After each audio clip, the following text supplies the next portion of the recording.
Audio Jungle.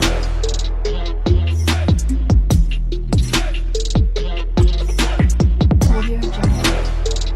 सत साहिब। आप सभी भगत समाज को सत साहिब जय हो। बंदी छोड़ के आप सभी भगत समाज आज जितने भी लाइव मेरे लाइव के साथ में जुड़े हुए हैं, आप सभी को मेरा सत साहिब पहुंचे।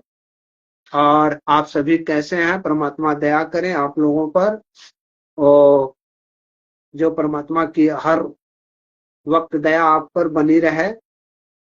तो सत साहिब आप सभी भगत समाज को, और थोड़ी सी आप सभी भगत समाज से मेरा निवेदन है कि आप अपने अपने ग्रुपों में इस को शेयर कर दें, ताकि अन्य लोग भी इससे जुड़ जाएं और हम लोग ये चर्चा करें। तो आज की चर्चा में मैं ये प्रारंभ करूंगा कि क्रौंथा कांड का कारण क्या था। क्रौंथा कांड का कारण क्या था? क्रौंथा में तो किस कारण से ये घटना घटी, उसके बारे में थोड़ी सी पीछे की बातें मैं आपको रख देना चाहता हूं आप लोगों के बीच में। इसलिए मैं क्रौंथा कांड के बारे में ये रखूंगा। कन्हैया लाल जी को सत साहेब, कमल देव चौपाल जी को सत साहेब, आप सभी लोगों को सत साहेब जय। बंदी छोड़ की ये शिवम कुमार जी को सत साहेब। तो ये है कि क्रौंथा कांड का नींव कैसे पड़ा और ये किस कारण से हुआ, इस संबंध में मैं आप लोगों को यहाँ पर एक इस विचार को, और विचार ही नहीं है ये, मतलब कोर्ट का आदेश में है, उस आदेश को मैं आप लोगों के समक्ष शेयर कर रहा हूं कि क्रौंथा कांड का मुख्य कारण क्या था। जो 2006 ईस्वी में 12/7/2006 को जो घटना घटित हुई थी, क्रौंथा में घटना घटित हुई थी, उसका कारण क्या था, उस कारण को मैं आप लोगों के समक्ष रखूंगा। इसके अलावा अन्य जो भी मतलब मिसलेनियस होगा वो सब भी रखेंगे। परमात्मा की जहां तक दया होगी उतना मैं रख पाऊंगा। और गणेश लोहार जी को सत साहेब, आप सभी लोगों को सत साहेब। तो मैं इस करौंथा कांड के बारे में, आप लोगों को जानकारी है कि करौंथा कांड 12/7/2006 को ये कांड घटित हुआ था। जो इसका कारण है कि इसके पूर्व 19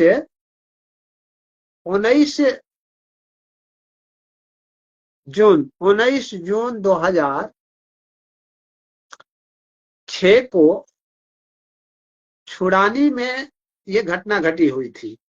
वो घटना क्या छुड़ानी में घटी हुई थी कि ब्रह्म स्वरूप जो छुड़ानी का महंत थे, उनके यहाँ जा करके, और ये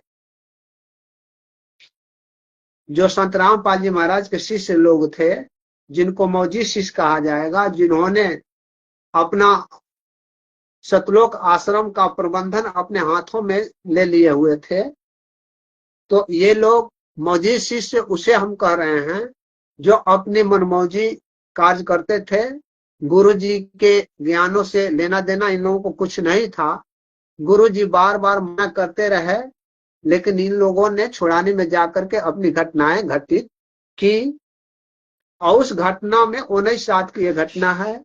उस घटना को लेकर के ब्रह्म स्वरूप ने, जो छुड़ाने का महंत हैं, ब्रह्म स्वरूप ने एक केस दायर किया था संत रामपाल जी महाराज के साथ साथ अन्य 33 लोगों के विरुद्ध में ये केस दायर किया था। उसमें संत रामपाल जी महाराज भी मुदाले बने हुए थे।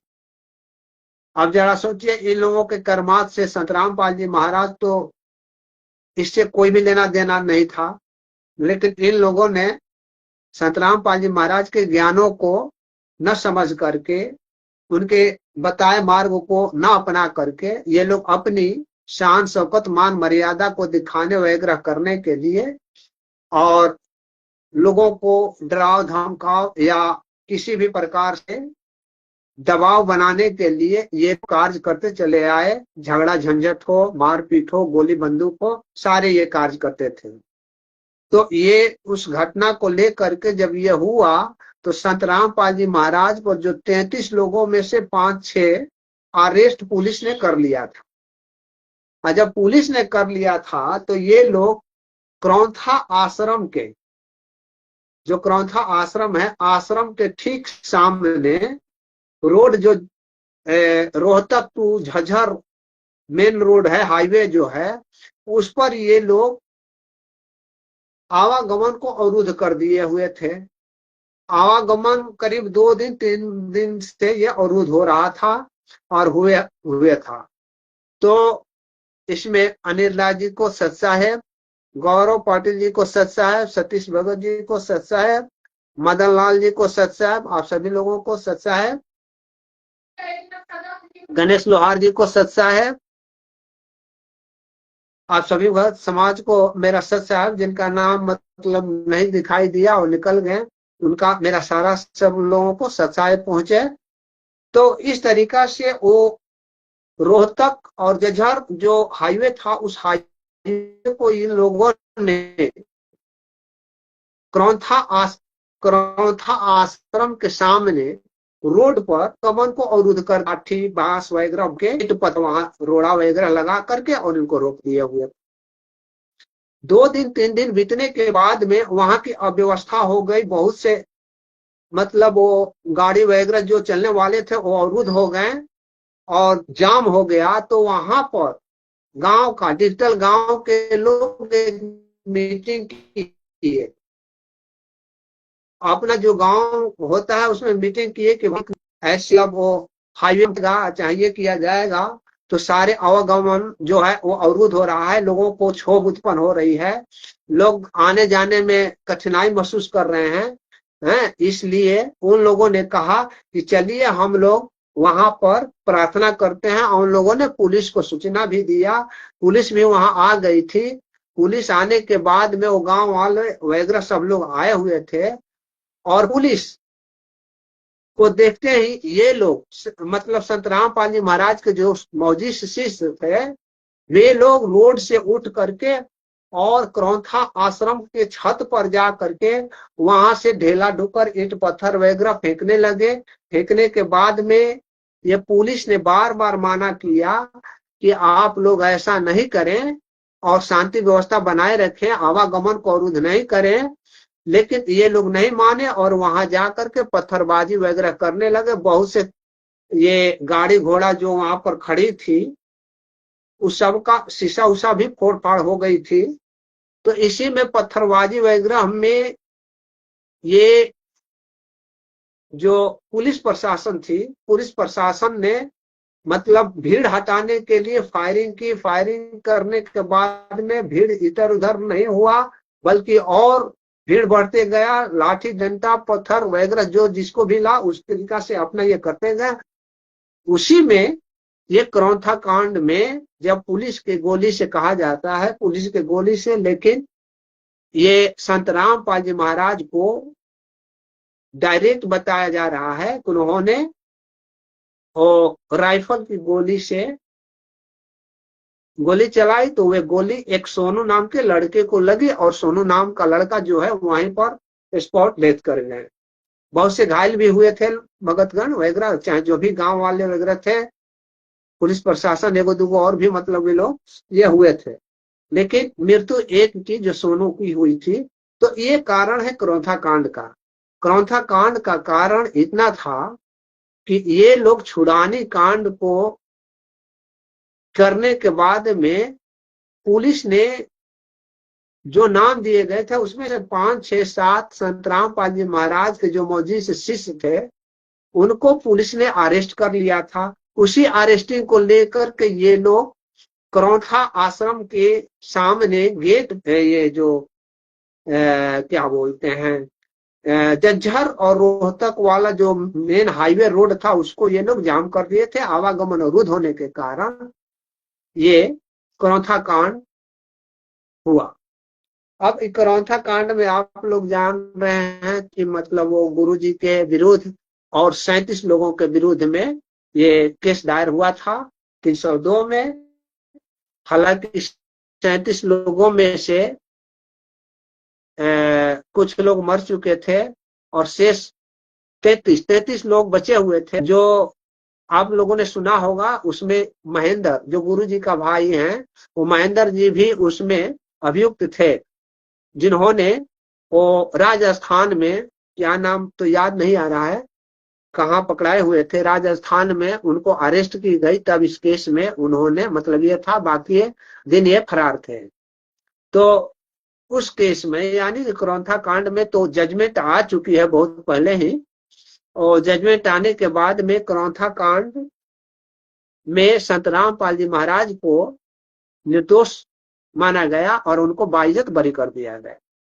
अब उसके बाद में ये घटनाओं का चलते रहा और 2006 में करौंथा कांड होने के बाद में करौंथा आश्रम को पुलिस ने अपने कब्जे में ले लिया और उसका देख रेख वहां के एसडीएम यानी रोहतक के एसडीएम को रोहतक का जो एसडीएम था उसके देख रेख में उनको सुपुर्द कर दी गई। अब चूंकि सरकार के हाथ में, पुलिस प्रशासन के हाथ में करौंथा आश्रम आ गया था, तो इसके बाद में सन 2008 में, पहले नहीं, आप लोग ध्यान दीजिएगा कि सन 2008 में जब गुरु जी जेल से 22 माह के बाद में बाहर आए तो करौंथा आश्रम को वापसी के लिए बंदी छोड़ भक्ति मुक्ति ट्रस्ट के ओर से एक पटिशन दायर की गई। पटिशन दायर करने के बाद में चंडीगढ़ हाई कोर्ट ने करौंथा आश्रम को 2009 में बंदी छोड़ भक्ति मुक्ति ट्रस्ट को सुपुर्द कर दिया। जब बंदी छोड़ भक्ति मुक्ति ट्रस्ट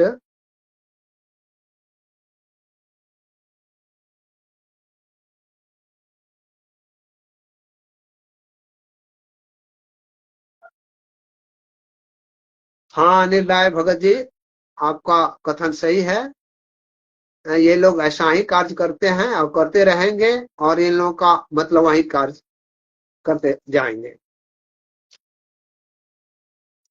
लालचंद गेरे जी साहब, तो ये है तब जब जा करके हम यहाँ थे कि चंडीगढ़ हाई कोर्ट ने 2009 में करौंथा आश्रम को बंदी छोड़ भक्ति मुक्ति ट्रस्ट के नाम से सुपुर्द कर दिया। उसके बाद में सरकार ने इसका अपील फाइल विरोधी पक्ष जो थे, जिनको ये लोग राष्ट्रीय आर्य समाजी कहते थे, लेकिन ये तो खुद आर्य समाजी थे, जो राष्ट्रीय समाज सेवा समिति अभी बना करके उनका नाम परिवर्तन करके और मात्र एक दिखावा रूप में कर दिए हुए हैं।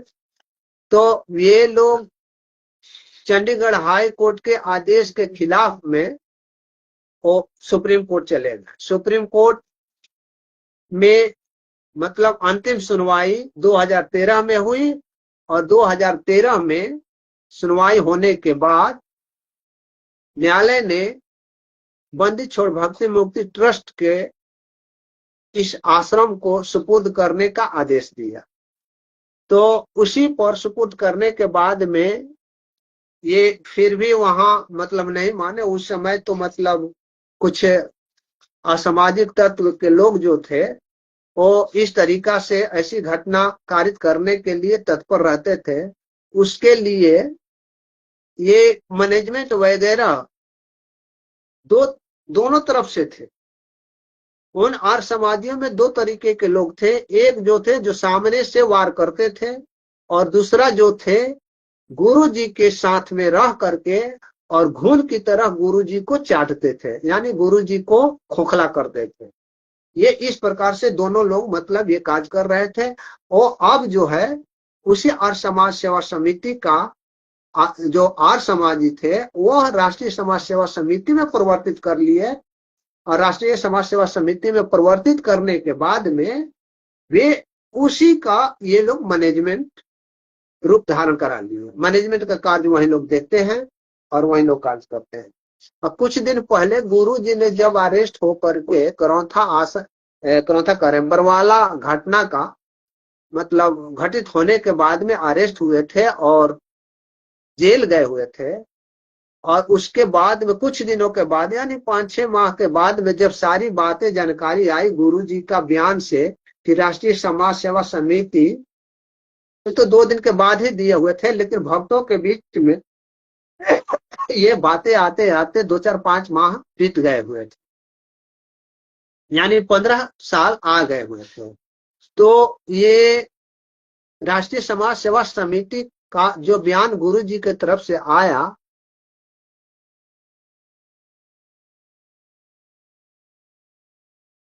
दिलीप बामानिया जी को सत्साहब, हिमांशु वर्मा जी को सत्साहब, राकेश भगत जी को सत्साहब, जयबंदी छोड़की,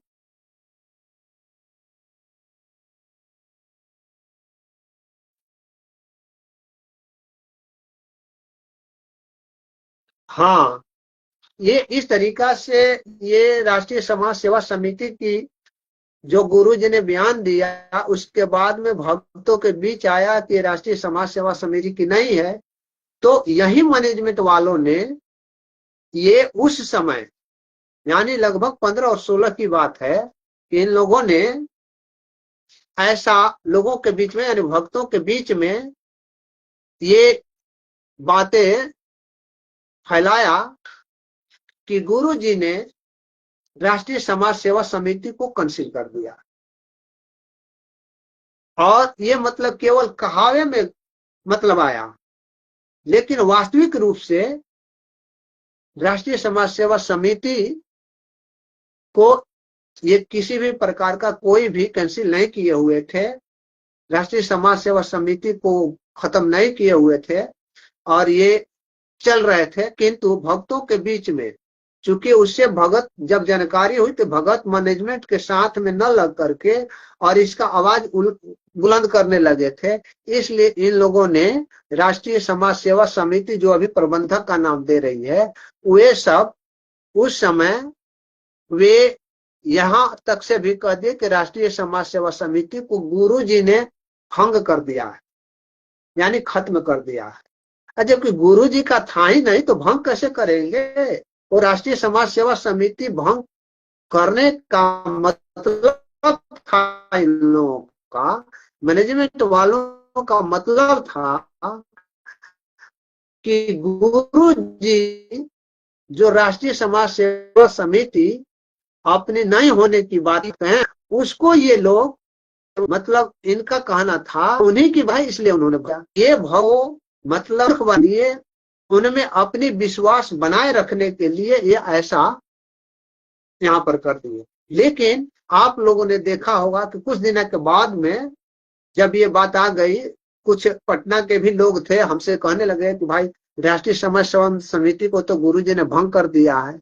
अरे भंग कर दिया है कहाँ? राष्ट्रीय समाज सेवा समिति के साथ में सब लोग चल रहे हैं। उसी समय हरियाणा में आपको कहाँ, हरियाणा में करनाल या कैथल में इसी तरीका का कहीं भी वो अपना ये लगाए हुए थे, राष्ट्रीय समाज सेवा समिति का गेट मेन गेट लगाए हुए थे कुछ दिनों के बाद, यानी भंग करने के कई महीनों के बाद में वे लगाए हुए थे। और वहां पर नेता मदारी वगैरह लोगों को बुला करके और राजनीतिक चमकाने के फिरका में कार्य कर रहे।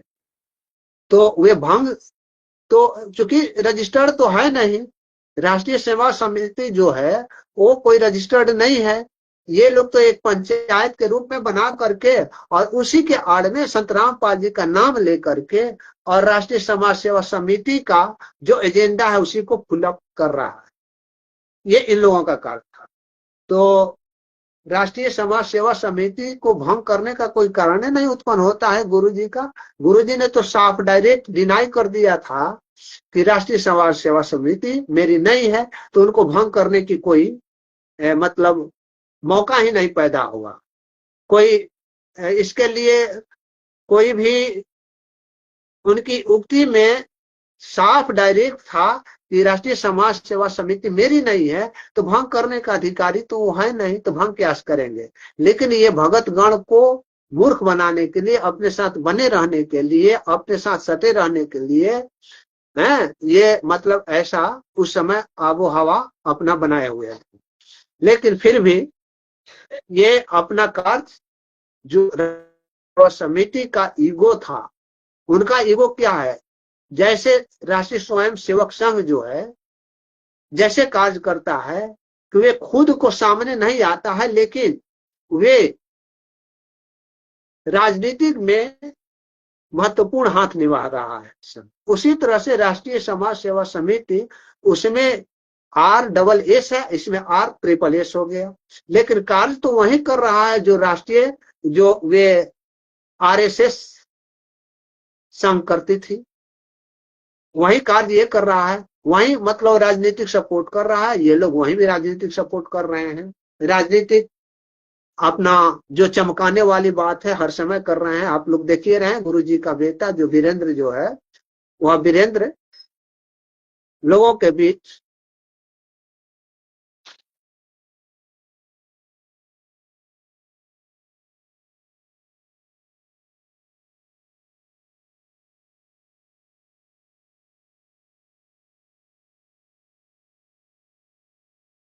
गीता कौर जी, सत साहेब, आप सभी को सत साहेब, जयबंदी छोड़ की। तो ये स्थिति है। अब आपको यहाँ ले चलते हैं। ये तो मतलब मैंने आपको बताया जो मूल चीज था, मूल चीज के बाद में ये अभी ऑप्शन में आप चलिए क्रौंथा कांड के बाद में बरवाला कांड। ये बरवाला कांड भी हुआ, तो बरवाला कांड का कारण क्या था। बरवाला कांड का कारण था कि जब 2013 में करौंथा में पुनः कांड हुआ पुलिस और गांव वालों के बीच में, उस समय गुरुजी 110-20 किलोमीटर दूर पर बरवाला में अपना सत्संग कर रहे होते हैं, और इधर करौंथा में गोलीबारी चल रही होती, जिसमें 3 लोग मारे गए थे और 102 लोग जो है वो घायल होकर के हॉस्पिटलाइज थे। उस केस को लेकर के, चूंकि ये पुलिस प्रशासन से गोलीबारी चल गई थी गांव वालों के साथ में, तो इसलिए उसमें FIR दर्ज जो हुआ, उसमें संत रामपाल जी महाराज नहीं फंसे, उनके विरुद्ध में नहीं हुआ। हालांकि इन्होंने बहुत कोशिश किया कि संत रामपाल महाराज को भी इस केस में मतलब किसी भी तरीका से इम्प्लीकेट कर दिया जाए, फंसा दिया जाए, किंतु परमात्मा की दया उस केस में, यानी 2013 वाला में जो घटना घटी थी, 3 मृत्यु हुई थी और 102 लोग हॉस्पिटलाइज हुए थे, उसमें वे गुरु जी के विरुद्ध में FIR दर्ज नहीं हुआ। लेकिन कोर्ट ने निर्देश दिया था कि चूंकि करौंथा से संबंधित था और करौंथा कांड जो रोहतक सेशन कोर्ट में चल रहा था, सेशन कोर्ट ने संत रामपाल जी महाराज को पेशी पर आने के लिए छूट दे रखा था, यानी कि उनकी व्यक्तिगत हाजिरी से छूट दे रखा था, और कहा था कि जब कभी भी न्यायालय आपकी पेशी की उपेक्षा करेगी तो आप कोर्ट के समक्ष प्रस्तुत होंगे। अब चूंकि कोर्ट के समक्ष प्रस्तुत होने के लिए ये लिबर्टी तो मिल गई थी गुरु जी को कोर्ट से कि वे मतलब हर डेट पर उनको नहीं जाना था, जब भी कोर्ट मतलब बुलाए तभी जाना था, और पर्सनल अटेंडेंस उनकी हाजिरी माफ हो गई थी। तो जब ये घटना घटित हुई 2013 में, तो कोर्ट ने गुरु जी से इस संबंध में पूछताछ करने के लिए वे जो पर्सनल अटेंडेंस की छूट मिली हुई थी गुरु जी को, वे रद्द कर दिया रोहतक सेशन कोर्ट ने, और गुरु जी को कहा कि आप अपनी पेशी दर्ज कराएं रोहतक कोर्ट में, किंतु रोहतक में नहीं आना है। रोहतक कोर्ट में आपको मतलब सदैव उपस्थित नहीं होना है, बल्कि हिसार कोर्ट में जा करके और वहां से वीडियो कॉन्फ्रेंसिंग के माध्यम से हमें इस रोहतक कोर्ट में अपना पेशी दर्ज कराए। ये कोर्ट ने ऐसा आदेश दिया था और इसी के लिए वे 14/7/2014 तिथि निर्धारित किया था कि गुरु जी जो हैं वह हिसार कोर्ट में जा करके वीडियो कॉन्फ्रेंसिंग के माध्यम से रोहतक कोर्ट में पेशी दर्ज कराएंगे। ये उनकी लिबर्टी मिली हुई थी। तो 14/7/2014 को गुरु जी ने वहां हिसार कोर्ट में जाने के लिए पूर्णतः तैयारी कर लिए थे ताकि रोहतक कोर्ट में उनकी पेशी दर्ज हो जाए। लेकिन अब यहीं पर आप ध्यान दीजिए कि क्या हो रहा है।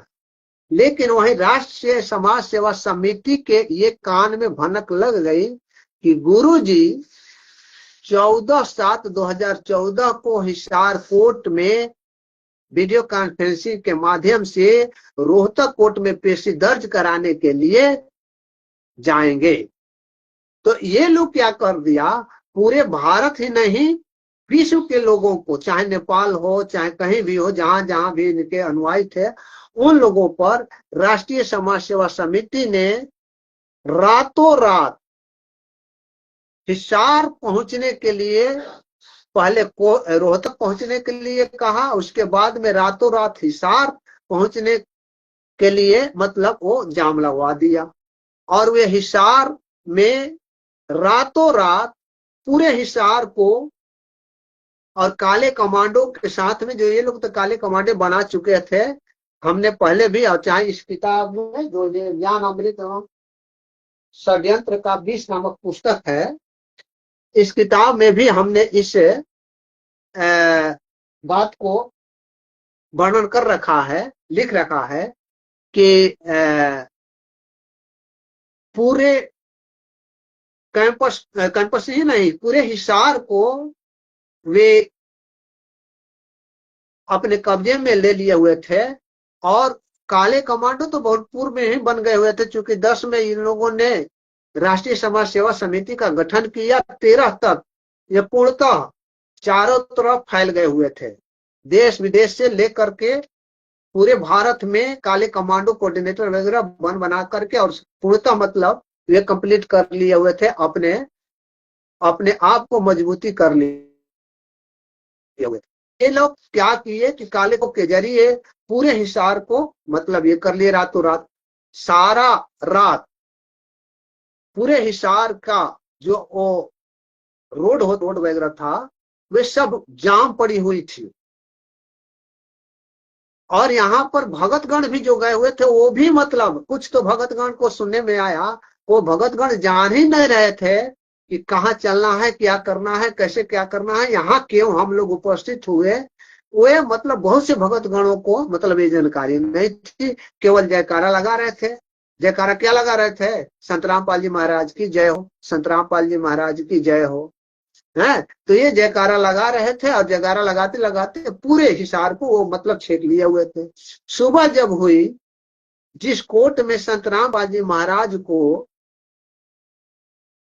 अपना पेशी दर्ज रोहतक में कराने के लिए उपस्थित होना था, उस कोर्ट को मतलब कोर्ट के समय में ये कैंपस जो होता है, कोर्ट का कैंपस, काले कमांडो ने अपने कब्जे में ले लिया था वहां हिसार कोर्ट में।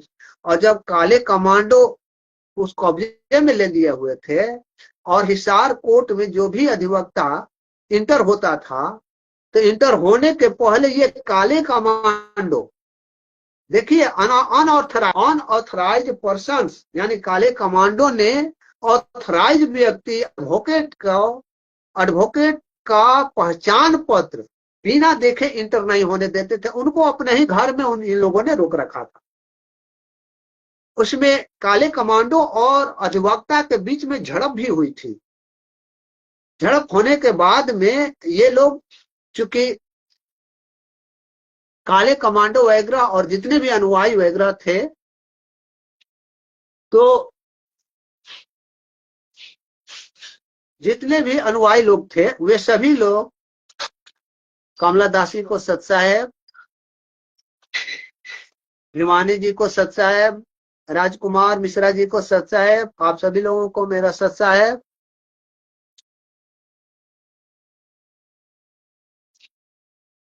तो ये मतलब वहां जो है प्रवंथा को जब घेर लिए हुए थे, अधिवक्ताओं से झड़प भी हो गई थी कि हमारे ही घर में हमें नहीं जाने देते हो, तुम कौन हो?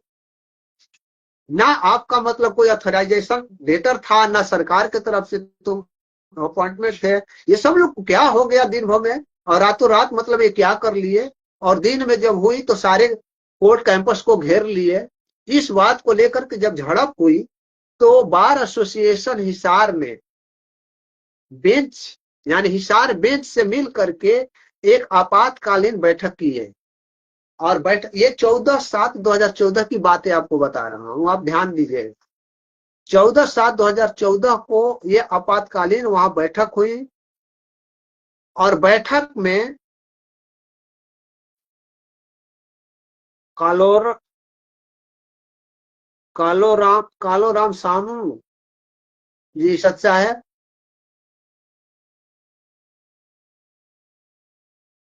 ये कैमरा तो ऑन है। क्यों कैमरा से साफ दिखाई नहीं दे रहा है? साफ दिखाई दे रहा है ना? भगत जी हैं, जो राजकुमार मिश्रा जी हैं, और नहीं वो करण सोनू जी हैं। उनका कहना है कि कैमरा मतलब ऑन करें, तो कैमरा तो ऑन है। तो देख लीजिए, आपका मतलब वहां ये होता होगा, लेकिन यहाँ तो सब कुछ ठीक है, सब देख रहे हैं। खैर, जो भी मैं अब आगे बढ़ता हूँ, तो वहां पर ये 14/7/2014 की घटना के संबंध में बार और बेंच ने आपातकालीन बैठक किया। और उस बैठक में निर्णय लिया कि ये कोर्ट का अवमानना है, ये कोर्ट का अवमानना है। अब चूंकि अवमानना तो कोर्ट का ये लोग निर्णय ले लिया, लेकिन अवमानना का केस जो है वह सेशन कोर्ट या डिस्ट्रिक्ट कोर्ट में नहीं चलता है। इसका अवमानना का केस जब भी चलता है वो हाई कोर्ट में चलता है।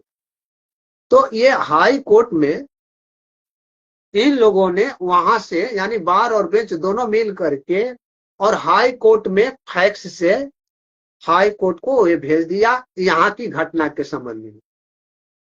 14/7 को भेजा। 14/7 को जब वहां पहुंचा हाई कोर्ट में, तो कोई भी कागज वगैरह जाती है या फाइल करना होता है तो सबसे पहले हाई कोर्ट के रजिस्ट्रार के पास समक्ष वो आवेदन जाता है, किसी का भी हो, चाहे आपका हो, चाहे ये पुलिस प्रशासन का हो, चाहे ये मतलब कोर्ट का हो।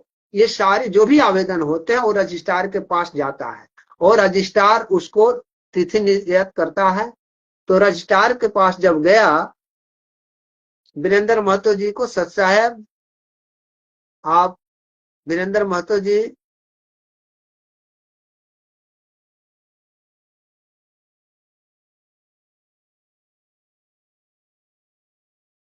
हाँ सभी लोग इस पुस्तक को जरूर मंगाएं।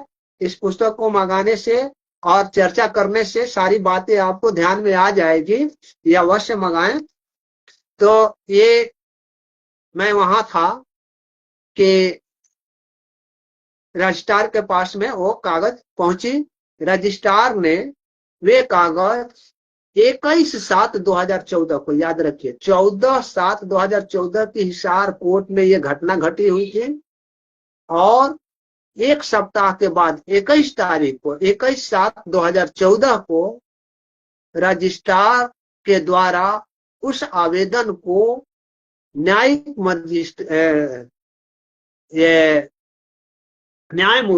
न्यायिक मजिस्ट्रेट नहीं, न्यायमूर्ति, हाई कोर्ट के न्यायमूर्ति जो चीफ न्यायमूर्ति होते हैं उनके समक्ष पहुंचा। उन्होंने यानी हाई कोर्ट ने, वो चीफ जस्टिस जो हुआ करते हैं, उन्होंने सियो मोटो, चूंकि ये कोर्ट का अवमानना का मतलब ये कार्य था, ये कृत्य जो था कोर्ट की अवमानना का और बार एंड बेंच दोनों ने आपातकालीन बैठक करके और आवेदन दिया था कि ये कोर्ट की अवमानना का मतलब घटना है, अवमानना कार्य किया गया है, कोर्ट की अवमानना की गई है। इसलिए अब चूंकि कोर्ट की अवमानना जब भी देखता है तो वो हाई कोर्ट देखता है, इसलिए इन लोगों ने फैक्स आवेदन और वे मीटिंग में जो पारित हुआ था वे सभी कागज पत्र वगैरह दे दिए। अब लेकिन आप लोग यहाँ सोचिए कि वहां पर जो हिसार कोर्ट को ये लोग घेरे हुए थे तो काले कमांडो थे, लेकिन काले कमांडो वाले लोगों का नाम तो ये लोग नहीं जान रहा था और कोई भी भगत का नाम नहीं जान रहा था, मगर वहां जयकारा क्या लगा रहे थे, संतराम पाल जी महाराज की जय हो। जयकारा तो संतराम पाल जी महाराज के लगा रहे थे। तो कोर्ट यानी बेंच और बार ने यही जाना कि ये जितने भी लोग हैं संतराम पाल जी के कहने से आए, उन्हीं का जयकारा लगा रहे हैं तो ये उन्हीं के लोग हैं और असलियत तो जाने नहीं कि इन लोग कौन हैं क्या हैं। तो इन्होंने केवल संतराम पाल जी महाराज के विरुद्ध अवमानना केस दायर करने के लिए चंडीगढ़ हाई कोर्ट में आवेदन, बैठक की पंजी और आवेदन वहां भेजा था। तो चूंकि संतराम पाल जी महाराज का केवल एक ही नाम जानते थे, दूसरा कोई नाम जानता नहीं था, तब जाकर के उन्होंने केवल संतराम पाल जी महाराज के विरुद्ध में चंडीगढ़ हाई कोर्ट ने, थोड़ी बिजली कट गई और दिक्कत हो गई तो इसके लिए थोड़ी सी आप लोग क्षमा कीजिएगा और मैं अपना काम चला ले रहा हूं अपने दूसरे मोबाइल से थोड़ी सी प्रकाश दे करके। तो ये मतलब वहां पर अवमानना का केस दायर केवल संतराम पाल जी महाराज के विरुद्ध में दर्ज हुआ। तब संतराम पाल जी महाराज 21/7/2014 को 21/7/2014 को तब संतराम पाल जी नोटिस मिली। नोटिस के बाद में संतराम पाल जी महाराज ने अपना एक अधिवक्ता नियुक्त किया था आर.एस. राय जी को। आर.एस. हुड्डा नहीं, आर.एस. राय, याद रखिएगा, आर.एस. राय एवं आर.एस. हुड्डा में अंतर है केवल। आर.एस. हुड्डा जस्टिस समाज सेवा समिति का एडवोकेट हुआ करता था और राय जी जो है वो केवल संतराम पाल जी महाराज का ये अधिवक्ता हुआ करते थे। तो उन्होंने 8/8/2014 को, ध्यान रखिएगा डेट पर ध्यान रखिएगा, तब आपको सारी बातें सामने आ जाएगी। 8/8/2014 को कोर्ट ने तिथि निर्धारित किया जिसमें आर.एस. राय अधिवक्ता द्वारा संतराम पाल जी महाराज की ओर से ये कहा गया कि संतराम पाल जी महाराज आज चूंकि उनका रोहतक में होना है, तिथि वहां लगी हुई है, तो वे वहां तिथि पर जाने के लिए अपना कार्य कर रहे हैं। इसलिए चंडीगढ़ हाई कोर्ट में जवाब आज नहीं दे सकते हैं। जवाब देने के लिए एक दीगर तारीख मुकर्रर की जाए। इन्होंने आर.एस. राय जी ने न्यायालय से प्रार्थना की तो high court, Chandigarh high court ने प्रार्थना को स्वीकृत करके 27/8/2014 को जवाब तिथि निर्धारित कर दिया। 27/8/2014 तो संतराम महाराज के तरफ से आज गुरु जी के अनुभाव में कि ये जो हिसार कोर्ट को काले कमांडो पहन करके और कोर्ट कैंपस को घेरे हुए थे, वे कमांडो मेरे नहीं हैं, राष्ट्रीय समाज सेवा समिति के कमांडो हैं और वे राष्ट्रीय समाज सेवा समिति के संचालक राम कंवर ढाका हैं। आप थोड़ा ध्यान दीजिएगा, क्योंकि ये लोग गुरु जी को दोगला बनाता है, लेकिन गुरु जी ने कभी भी दोगलागी बातें नहीं कही। आठ को तो मतलब जवाब दिया गया नहीं थी, दिया गया कि स्रोत 27/8/2014 को, जिसमें गुरु जी ने कहा कि जो हिसार कोर्ट कैंपस को घेरे हुए थे और वकीलों से पहचान पत्र मांग रहे थे, वे काले कमांडो मेरे नहीं थे, वे राष्ट्रीय समाज सेवा समिति के थे और राष्ट्रीय समाज सेवा समिति का शक है। मतलब ये गुरु जी देखिए 14/11/2014 को घटना, मतलब 14 करें 18/14 को घटना घटी और गुरु जी ने 22/8 ही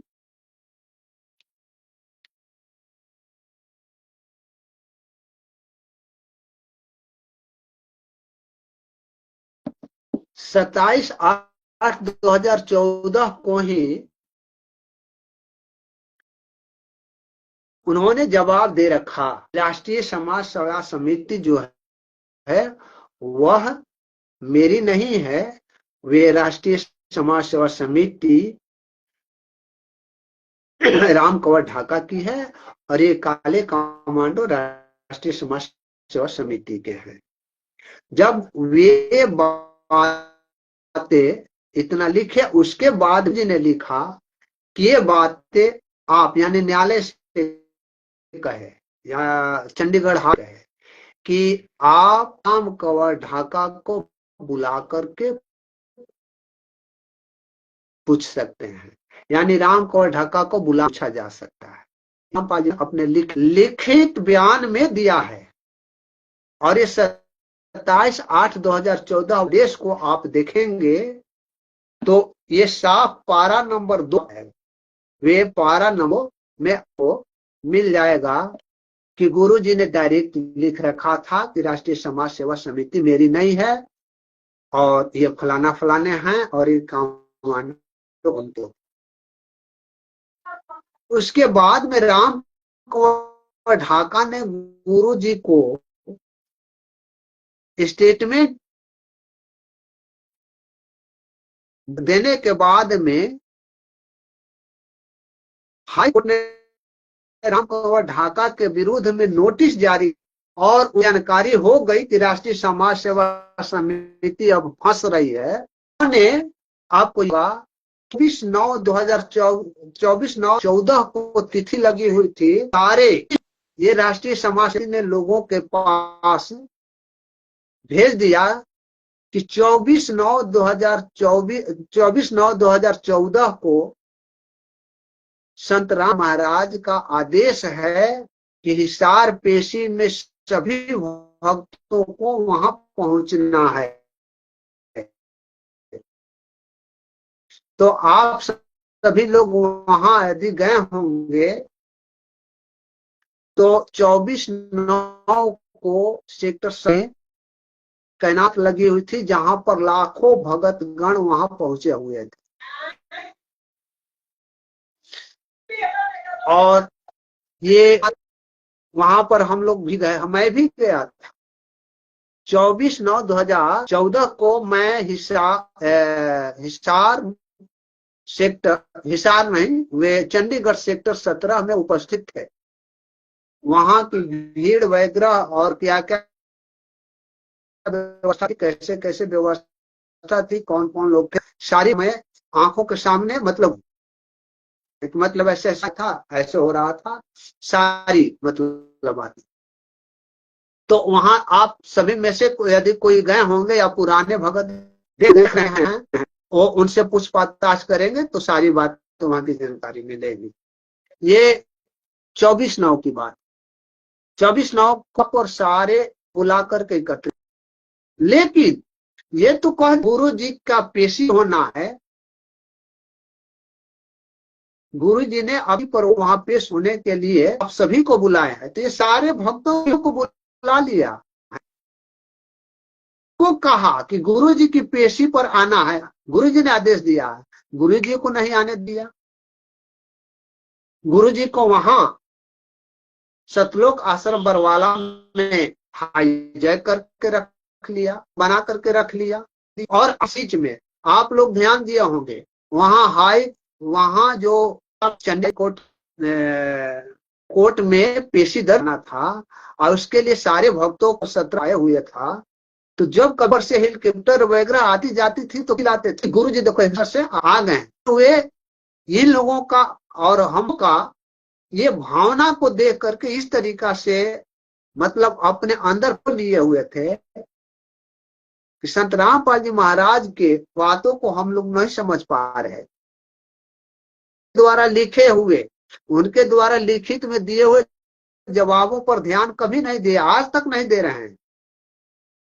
जो घटना घटित होने के पूर्व में ही लिखे। अगर भगत समाज इस बात को पहले ही जानकारी कर ले, पहले उनको जानकारी हो जाती और गुरु जी के वचनों पर चलते तो बाद बरवाला घटना कारित नहीं हुआ होता। हम सभी भगत समाज जो है गुरु जी को अमल में लाते थे, बल्कि राष्ट्रीय समाज सेवा समिति और माले जो ये लोग हैं, ये लोग सारे भक्तों को भेड़ की तरह, मतलब एक भेड़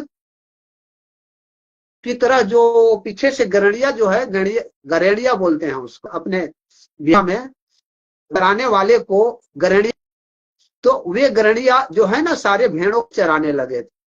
तो ये राष्ट्रीय समाज सेवा समिति जो है वो भेड़िए लोगों को मतलब वहीं भेड़ की तरह खदेड़ने लगे हुए और जहां जाना हो की तरह लेते जाते और हम सभी लोग चले जाते थे। जैसे भेड़ जो है, एक आगे भेड़ चलती है तो पीछे सारे वो नहीं देखती है कि हम कुआं में कूद रहे हैं कि पानी में कूद रहे हैं कि नहर में कूद रहे हैं, वो नहीं देखते हैं। वे उसी में मतलब सबका सब मतलब चले जाते हैं। से ये राष्ट्रीय समाज सेवा समिति भक्तों को भेड़ की तरह ले जाती थी। ये भेड़ वास्तव में संत रामपाल जी महाराज के वचनों का अमल में नहीं करते। मांगे राम लीले जी को सच्चा है, कंगवार जी सच्चा है, कुंप जी को जयबंदी छोड़की, आप सभी लोगों को सच्चा है। वो मतलब जो है वो भेड़ की तरह से मतलब जाते तो थे मगर गुरु जी का नहीं, राष्ट्रीय समाज सेवा समिति का अमल करके जाते थे। तो तरीका से गुरु जी ने 27/8/2014 को अपना लिखित रूप में चंडीगढ़ हाई कोर्ट में दे दिया था कि राष्ट्रीय समाज सेवा समिति मेरी नहीं है। राष्ट्रीय समाज सेवा समिति का संचालक राम कंवर ढाका है और ये हुए थे गुरु जी उसमें कि राष्ट्रीय समाज सेवा समिति में मेरे अवश्य हैं, किंतु वे मेरे कंट्रोल में नहीं है। वे अपने स्तर से कार्य करते हैं, जो भी कार्य करते हैं वे अपने स्तर से कार्य करते हैं, वे मेरे कंट्रोल में नहीं। तो जहां संत रामपाल जी महाराज ने शुरू में राष्ट्रीय समाज सेवा अपने कंट्रोल से बाहर कर दिया, वे अपने स्तर से कार्य कर रहे थे राष्ट्रीय समाज सेवा समिति, तो फिर राष्ट्रीय समाज सेवा समिति संत रामपाल जी महाराज की हो ही नहीं सकती। और आगे भी बताते हैं कि देखिए कितना ये मतलब षड्यंत्र राष्ट्रीय समाज सेवा समिति संत रामपाल जी महाराज के साथ कर रहे थे और भक्तों को भेड़ बना रहे थे। ये उनकी बातें मैं सामने दे रख रहा हूं। वहां पर जब ये हो गया तो राम कंवर ढाका 24/9/2014 को भक्तों को बुला करके और स्वयं जाकर के चंडीगढ़ हाई कोर्ट में उपस्थित हो गया, मगर संत रामपाल जी महाराज गया 24/9/2012 करा लिया। अगर गुरु जी 24/9/2014 को चंडीगढ़ हाई कोर्ट में उपस्थित हो गए रहते तो भी उनको जेल नहीं होती। अमाना का केस में जेल होता ही नहीं है। वो अपनी बातें जा करके रख देते, वो अपनी बातें रख देते कि हाँ हमने तो कहा है ये राष्ट्रीय समिति असभ्य उन्हीं का है। तो ये मतलब कि अमाना का केस में जैसे राम कंवर ढाका का जमानत हो गया, गुरुजी को भी जमानत हो जाता, और जब वहां जमानत वगैरह हो जाती तो बरवाला घटना ही न घटती। लेकिन इन लोगों को वे नहीं करना था।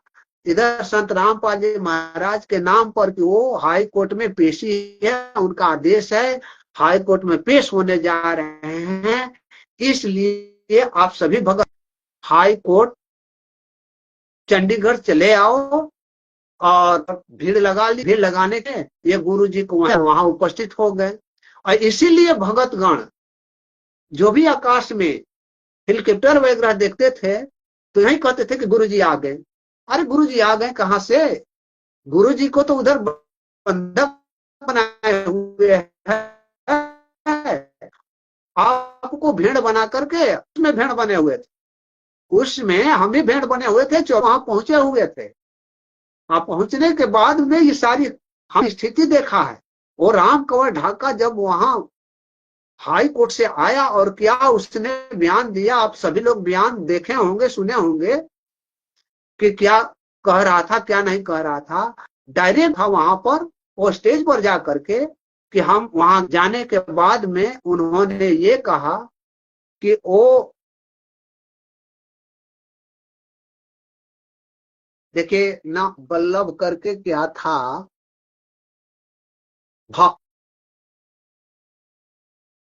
जजेज जो था, जजेज का नाम अभी भूल गए हैं, थोड़ी सी देखने पड़ेंगे, समझे ना। तो वे कह रहे थे वे जो है तिथि नहीं दे रहा था, तिथि नहीं दे रहा था, किंतु वे मतलब वहां पर बोला, वे स्टेज पर जा करके राम कंवर ढाका माई के सामने भक्तों के उपस्थिति में ये आवाज दिया था कि भल्ला जी जस्टिस जो हैं वे तिथि नहीं दे रहे थे, लेकिन परमात्मा ने संत रामपाल जी महाराज की दया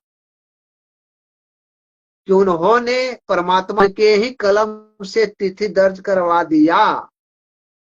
और तिथि कौन दर्ज करवाया? 5/11/2014, यानी 5/11/14 को तिथि दर्ज करवाया और वहीं पर अनाउंस किया कि सभी भगतगण को 5/2014 को पुनः चंडीगढ़ हाई कोर्ट में पेशी दर्ज कराने के दिन उपस्थित होना है। अब ये मतलब जरा सोचिए, गुरु जी को पेशी दर्ज करा देते 24/9 को, जैसे तुम्हारी जमानत हो गई लौट जाते हैं, वैसे अब ये कार्य आप करते संत रामपाल जी महाराज के साथ में। तो 5/2000 को ये तिथि निर्धारित हो गई। 5/11/14 को आपने सुना भी होगा, सुना ही नहीं, आपने ये मैटर देखा होगा कि गुरुजी ने मीडिया, प्रिंट मीडिया के समक्ष बयान दिया है कि मैं कोर्ट में उपस्थित होने जा रहा था 5 तारीख को, 5/11/2014 को पंचकूला भी पहुंच गया था, किंतु राष्ट्रीय समाज सेवा समिति के लोगों ने मुझे रास्ते से बंधक बना लिया और वापस कर दिया। तो इसी कार्य को, इसी शब्द को जब गुरुजी ने प्रिंट मीडिया के समक्ष दिया, पुलिस के समक्ष दिया, यही बातें पुलिस के समक्ष दिया, पुलिस के समक्ष कोई भी बातें आज तक गलत नहीं दिया। जो एक बार कहा, आप लोगों ने सुना होगा, चाहे देखा होगा, चाहे पढ़ा भी होगा, कि गुरुजी एक अखबार निकाले हुए था कि जितने भी रिमांड पर लिए गए थे पुलिस, उस जितनी भी रिमांड पर लिए गए तो एक ही तोते की तरह गुरुजी रट लगा रहे थे, एक ही बात को दोहरा रहे थे कि राष्ट्रीय समाज सेवा समिति मेरी नहीं है, मुझे बंधक बना ली गई थी, काले कमांडो मेरे नहीं थे, वे लोग मतलब मैं छुपा रहा आश्रम में, इसलिए मैं बच गया, अन्यथा मुझे जान से भी मार देते। तो ये यही रटे रटाए जैसे तोता को रटा करके और जो भी बातें बोलवानी होती है वही बोलवाते हैं और तोता जैसे रट लेता है, उसी तरह से गुरुजी एक रटे रटाए एक ही बात कह रहे थे। आप लोगों ने वे प्रिंट मीडिया यानी अखबार वगैरह में आप लोगों ने पढ़ा भी होगा, सुना भी होगा, सोशल मीडिया पर सारे अखबार की कटिंग भी चल रहे हैं, आप कभी देख पढ़ लिख सकते हैं, आप लोगों के समक्ष चला जाए। तो इस तरीका से ये गुरुजी एक ही बात कहते रहे, लेकिन भक्तों के दिमाग में रास नहीं आई, गुरु के वचनों का दिमाग में थोड़ी सी भी जगह नहीं हटा पाए, जगह नहीं रख पाए उस गुरु जी के वचनों का। किंतु राष्ट्रीय समाज सेवा समिति के भ्रामक, भ्रमित करने वाले शब्द, झूठ और भगत को लूटने वाले शब्दों को जितना जल्दी भक्तों ने अपने माइंड में बिठा रखा है, वे गुरु जी के वचनों को अमल में नहीं लाया। आज इसी का कारण है कि गुरु जी को मरते दम तक का आजीवन कारावास का राष्ट्रीय समाज सेवा समिति तो दोषी हैं ही और उन्होंने ही गवाही दिया है, किंतु भगतगण भी कम नहीं हैं। भगतगण ने भी राष्ट्रीय समाज सेवा समिति के आह्वान पर हिसार कोर्ट में जा करके पेशियों पर कभी पुलिस प्रशासन लॉ एंड ऑर्डर को भंग करते थे, कभी न्यायालय के कार्यों में बाधित करते थे, कभी न्यायालय में न्यायाधीशों के विरुद्ध में बुकलेट वगैरह लिख करके और बंटवाया करते थे, ताकि न्यायालय और प्रशासन तथा सरकार गुरु जी के विरुद्ध हो जाए और केस में गुरु जी को मरते दम तक का चाहे जो भी हो आजीवन कारावास करा दी जाए, ताकि वे कभी जेल से बाहर नहीं आए। और यही इन लोगों ने कार्य किया, गवाही दिया, गवाही दिलवाया, गुरु जी के ठीक बयानों के विपरीत दिलवाया।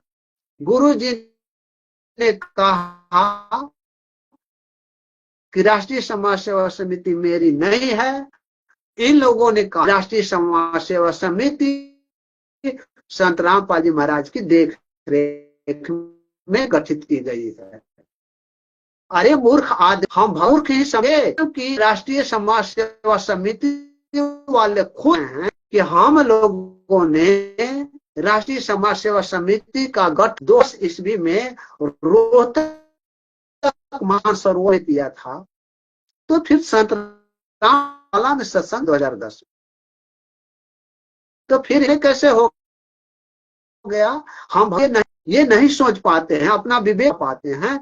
और राष्ट्रीय समाज सेवा समिति जो कहती है, जैसे भी कहती जाती है, भेड़ की दौड़ते चले, क्या है आज भी वही कर रही है ना। अभी आप लोगों को खुद भी समझना चाहिए कि आज कितने अफवाहों का बाजार ये गर्म किए हुए हैं कि संत रामपाल जी महाराज धनाना आ गए हैं, संत रामपाल जी महाराज को मतलब कोर्ट ने रिहा कर दिया है, सारे केस खत्म हो चुके हैं, बाहर आ गए हैं।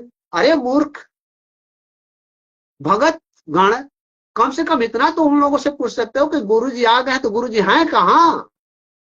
धनाना आश्रम में है तो धनाना आश्रम में जैसे बुला लेते हो। गुरुजी को ये है कंडीशन कि भीड़ नहीं लगानी है, तो हम भीड़ नहीं लगाएंगे।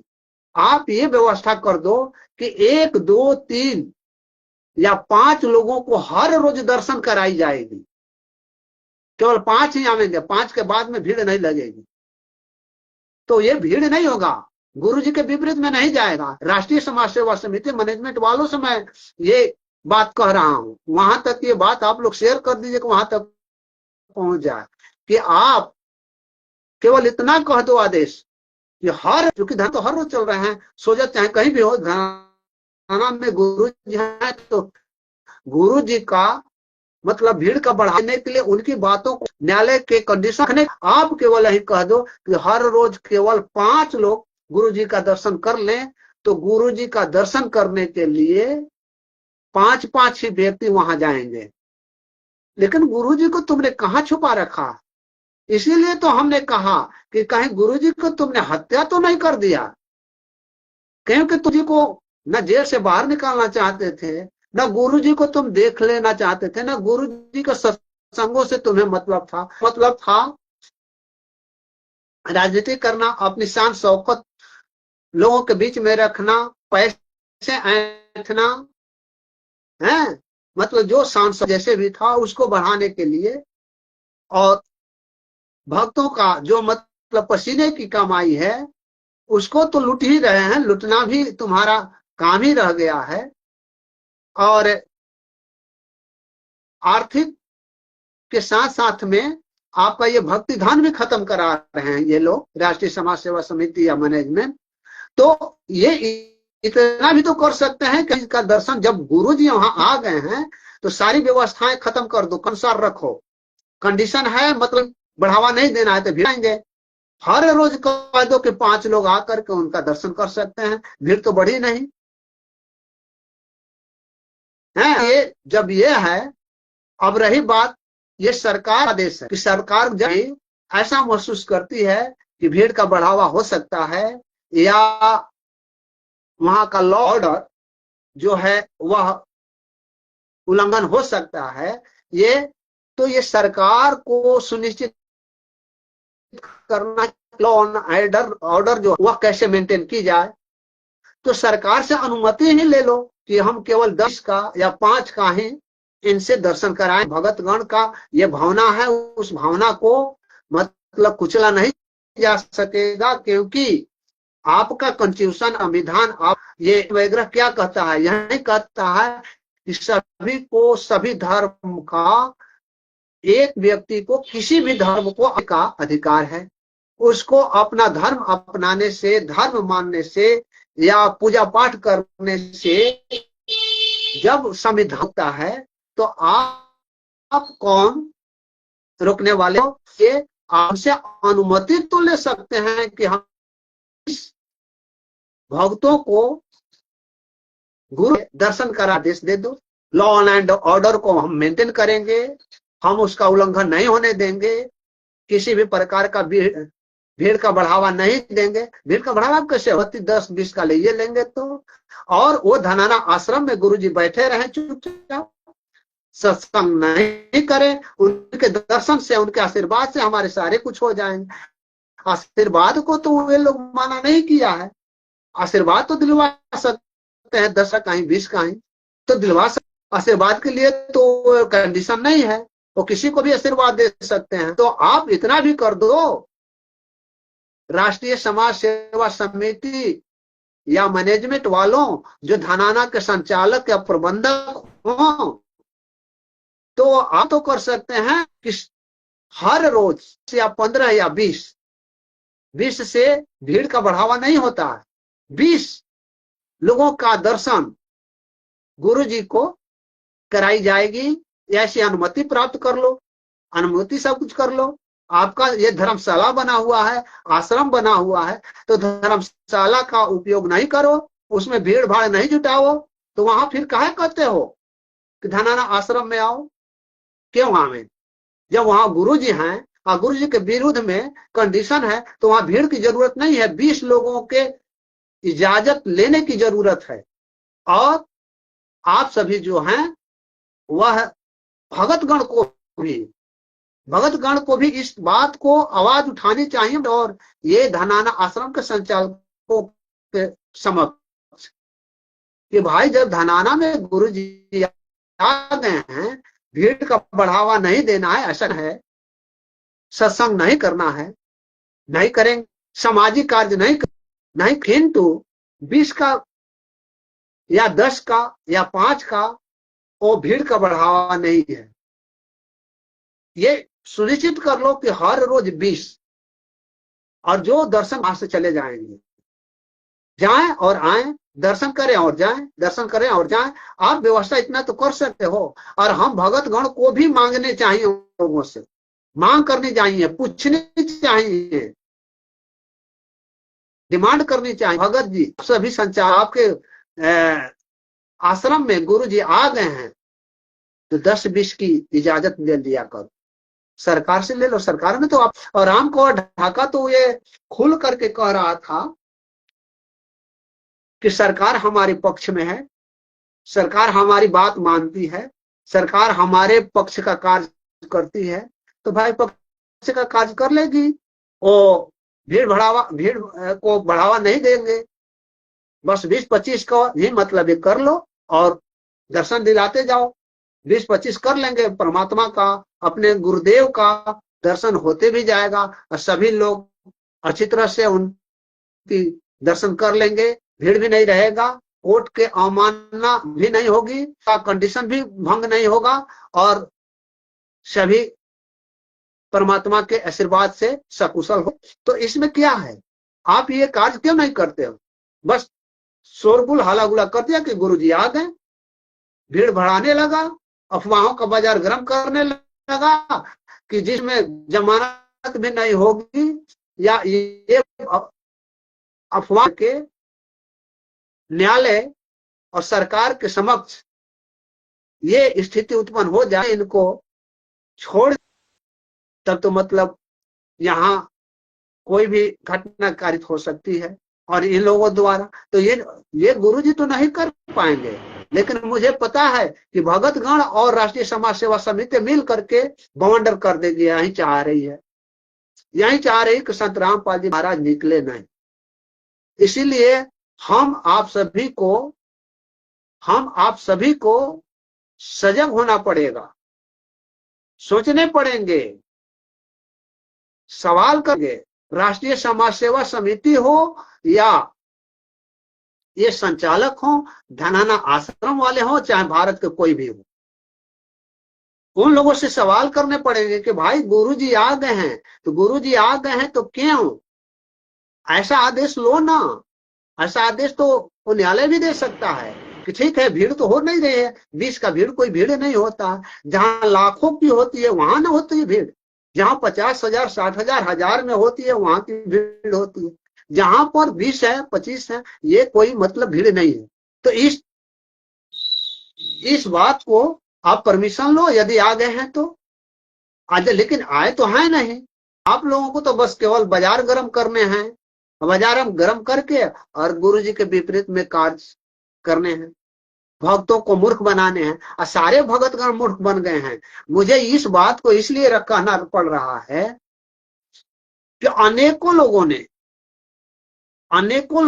अनेकों बार मुझको फोन करके तबाह कर दिए हैं कि भगत जी क्या गुरुजी आ गए हैं। अरे भगत जी, मुझसे जो पूछ रहे हो वो सवाल तुम उन लोगों से करो ना, धनाना आश्रम में करो ना, जो वीडियो बना करके डाल रहे हैं उनसे करो ना। मुझसे प्रश्न करने लग जाते हैं कि भगत जी गुरुजी आ गए हैं। अरे गुरुजी आ गए हैं कि नहीं आ गए हैं, जो बनाया उनसे पूछो, उसके बाद में तो मेरा ऑडियो वीडियो जेबे करेगा।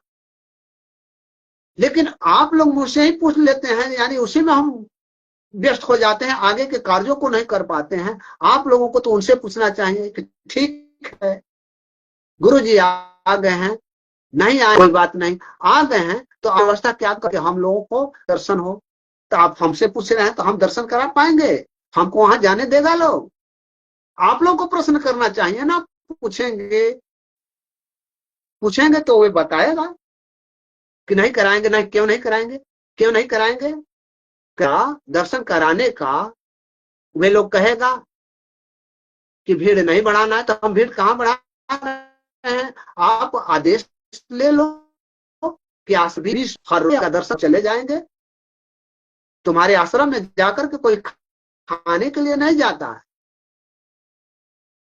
भूखे लोग जाते हैं खाने के लिए ऐसे, लेकिन बहुत से भगत समाज जो आने करते हैं इसी तरह से चले जाते हैं।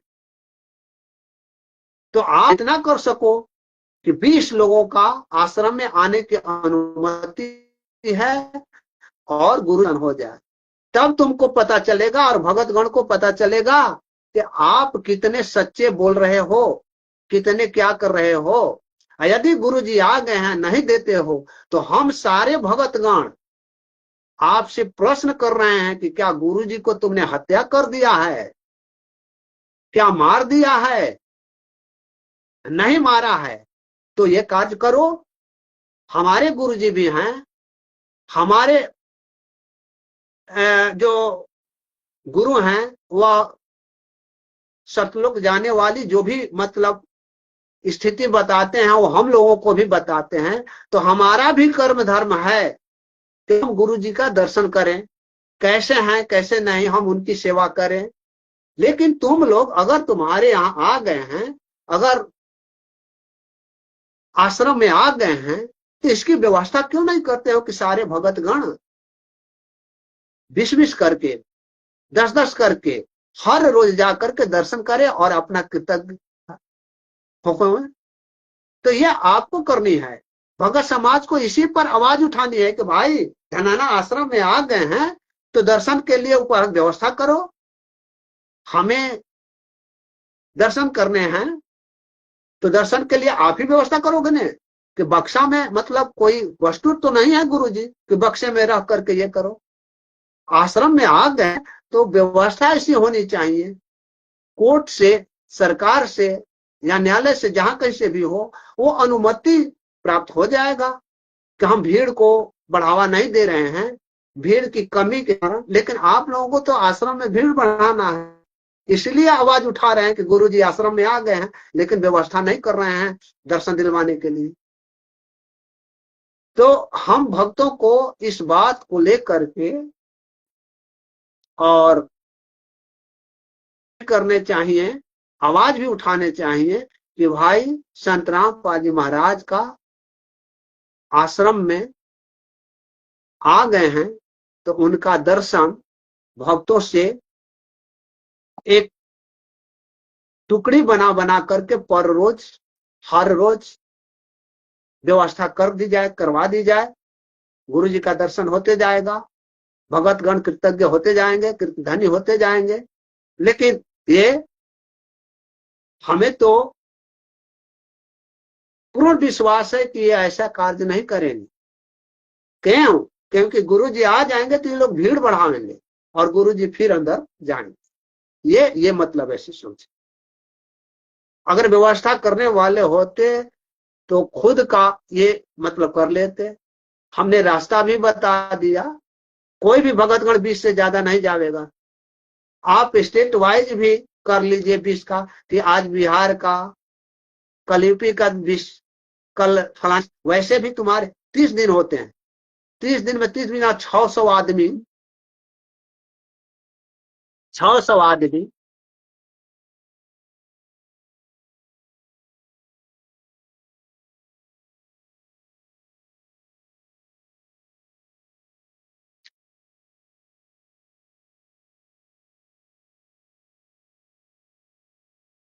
600 आदमी मतलब एक दिन, एक महीने में 600 आदमी का दर्शन हो जाएगा अगर मतलब 20 करते हैं।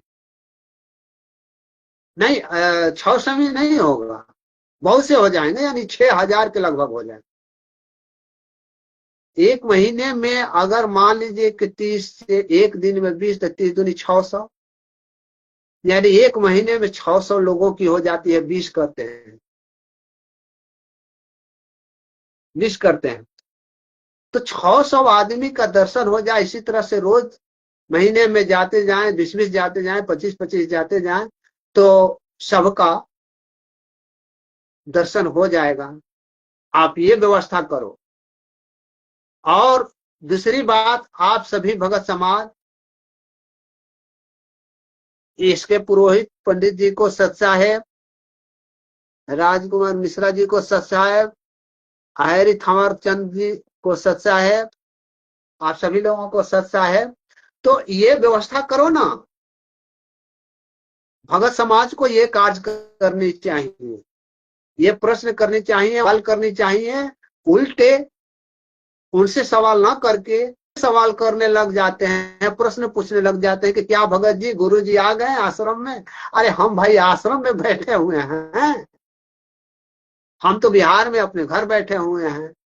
आश्रम में तो ये राष्ट्रीय समाजसेवी बैठी हुई है, धनाना में संचालक बैठे हुए हैं, गुंडे लोग बैठे हुए हैं।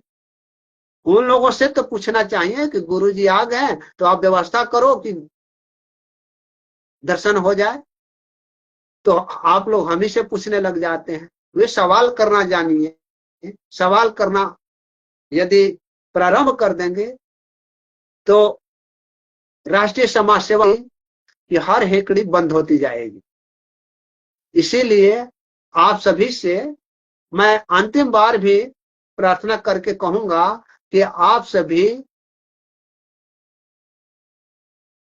भगत समाज उन लोगों से जो अफवाह फैला रहे हैं, उन अफवाहों से बचने के लिए ये कार्य करें कि आप भगत समाज को दर्शन करने के लिए धनाना आश्रम में 20 लोगों का आना। अगर 20 को नहीं वहां ले पाएंगे तो फिर हमें बताइए कि गुरुजी कहाँ हैं, फिर कहाँ हैं गुरुजी। महेंद्र दास जी को सच साहब आपका कॉल इसीलिए मैंने काटा कि थोड़ी लाइव था। हैं तो सच साहब भगत जी आप आ गए हैं तो ये होना चाहिए। लेकिन हम भगतगण को एक और बात थोड़ी सी ये कह लेंगे अंत में जाते जाते कि खैर अभी तो टाइम है 10:23 हो रहा है, तो मैं एक और बात कहूंगा कि कुछ भगतगण ऐसे सिरफिरे लोग हैं जो तथ्य को समझते हैं या ना समझते हैं ये तो उनकी बात है, लेकिन कुछ सिरफिरे हैं और सिरफिरे लोगों के साथ में कुछ लोग, चंद लोग लगे फिरे हैं जो अपना विवेक नहीं लगाते हैं और कार्य करने लग जाते हैं। इस बात को एक सिरफिरा है। वैसे मैंने उसको तो नाम नहीं लूंगा, नाम लेने में भी पाप चढ़ेगी मुझ पर, नाम लेना बेकार। वे व्यक्ति बार बार जब कभी भी आता है या कुछ भी आता है और उनके साथ में लगे चट्टे बट्टे 4-5 लोग अपना विवेक नहीं लगाते हैं, वे क्या करते हैं गद्दार। गद्दार जिसको बोल रहे हैं, गुरु गद्दार जिसको बोल रहे हैं या चाहे जो भी बोल रहे हैं, तुम बताओ ना कि तुम्हारे साथ कब गद्दारी किए, संत रामपाल जी महाराज के साथ कब गद्दारी किए। मैं बताता हूं तुमको कि आप सभी भगत समाज ये बताएं हमें कि जो गुरु जी का प्रतिद्वंदी है, जो गुरु जी का दुश्मन है, उससे यदि कोई भगत आत्मा मिल करके गुरु जी के विरुद्ध में केस दायर कराए किसी से मिल करके, तो वो गुरु गद्दार